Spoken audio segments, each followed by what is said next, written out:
rajim bismillahirrahmanirrahim.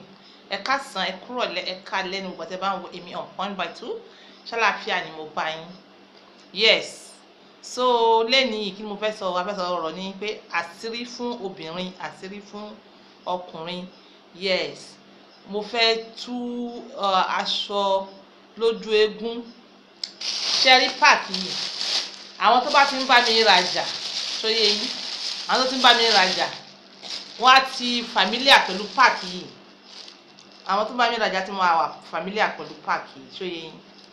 So ní Instagram, lórí page mi ní Instagram, you understand, on point by two.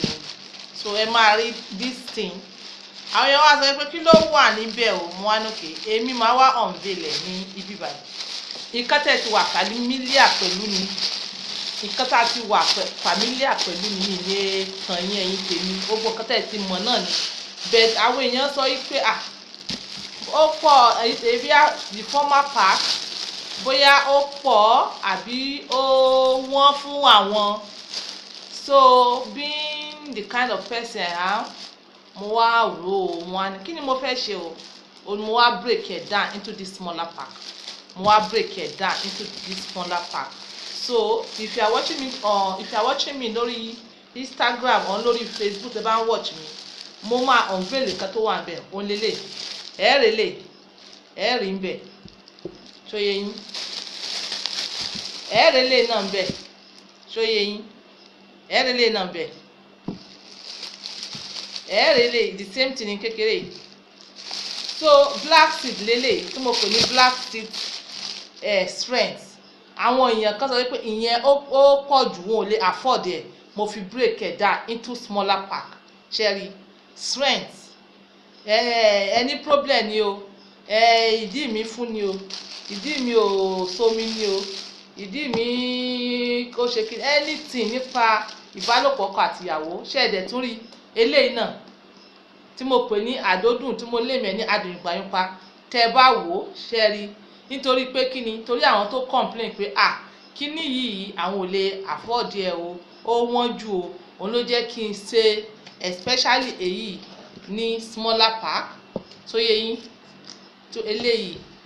So gbogbo iṣẹ́ tó wà níbí báyìí pátápátá iṣẹ́ ọkọ àtìyàwó ni pátápátá. So yé yín, dẹ́ẹ́dẹ́ rí pé lórí eléyìí kankan wà níbẹ̀, nǹkan kan wà níbẹ̀, àfi tó bá sanwó gbogbo product yìí kí n tó sọ àǹfààní eléyìí fún yín. So yé yín, ibi tẹ́ máa fi sí kí n tó lè sọ fún yín. So yé yín, ẹ wò nǹkan tá a bá ń ta gbogbo ẹ̀, kò sí èyí tá à ń jẹ nínú ẹ̀. ẹ wò eléyìí ìsàlẹ̀ ló máa wà sẹ́yìn tó bá nífẹ̀ẹ́ sí, àmọ́ ẹni tó bá fi lè fi sàlẹ̀ bá fi lè fi sẹ́nu kò í ṣe ara ẹ̀. Mi sọ pé gbogbo èèyàn tó nífẹ̀ẹ́ sí ni o, àwọn tó bá nífẹ̀ẹ́ sí. So iṣẹ́ ọkùnrin àti obìnrin ló wà níbí. Iṣẹ́ ọkùnrin, gbogbo complain rẹ, any complain, tó yé yín, kò sí complain kankan àfiwọ́ tó bá yẹ kó fẹ́ tanra rẹ jẹ.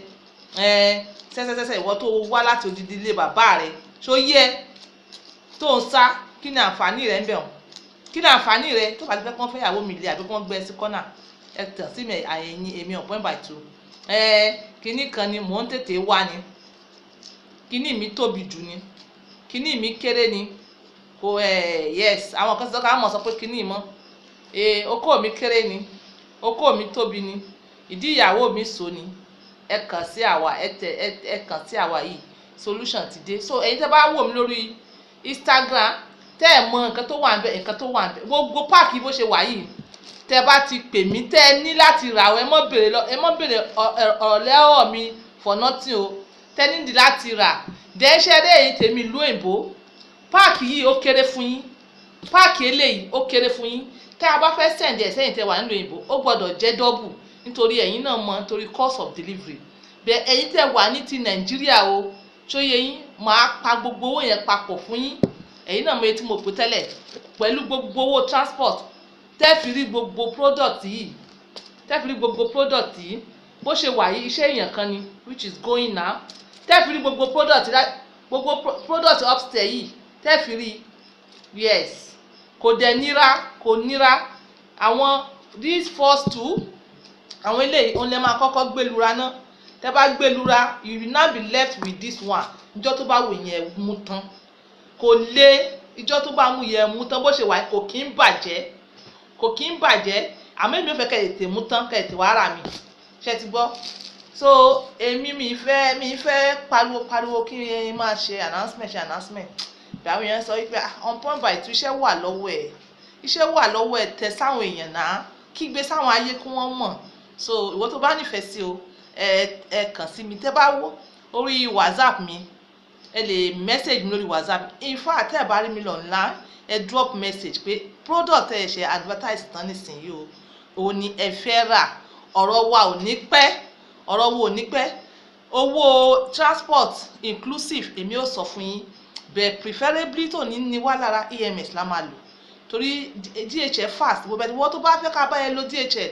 wàá sanwó DHL ní ti local èyí tó wà fast jù fún àwọn tí a mọ́ fi ránṣẹ́ sí ìlú òyìnbó òun ni DHL ọmọdé àwọn náà mọ̀ mo fẹ́ràn wọn àwọn náà mọ iye tó bá dé so ẹ̀yin ti Nàìjíríà ló dàbí ẹni pé a mọ́ sábà fa owó transport EMS láfi transport ẹ̀ so gbogbo bó ṣe tó yìí gbogbo upstairs yìí iye tó máa kọ́ sí yín àtowó transport láì ṣe pé negotiation bó sì ṣe wà yìí ẹ lọ pé kí n break ẹ̀ mi ní break ẹ̀ kò sí break nínú eléyìí o mo ti sọ fún yín pé tó bá ti di pé à ń kọ̀ tẹ̀ iṣẹ́ ò ní pé òun ló jẹ́ kí n sọ black seed di kékeré báyìí tó yẹ yín torí black seed máa ń pẹ́lẹ́ òun ló jẹ́ kí n sọ black seed mo fi sọ di kékeré this is not ordinary black seed eléyìí ṣe ordinary black seed ẹ kí n sọ fún yín then eléyìí páàkì eléyìí ó yàtọ̀ sí ti páàkì tẹ́lẹ̀tẹ́lẹ̀ nítorí pé kí ni nítorí pé à ń fẹ́ more quality things ṣe gbọ́ èèyàn ló leléyìí tó yẹ yín mo dẹ̀ pé èèyàn tó leléyìí gan òun gan wò mí online báyìí kò bá jẹ́ àlàyé ìwọ tó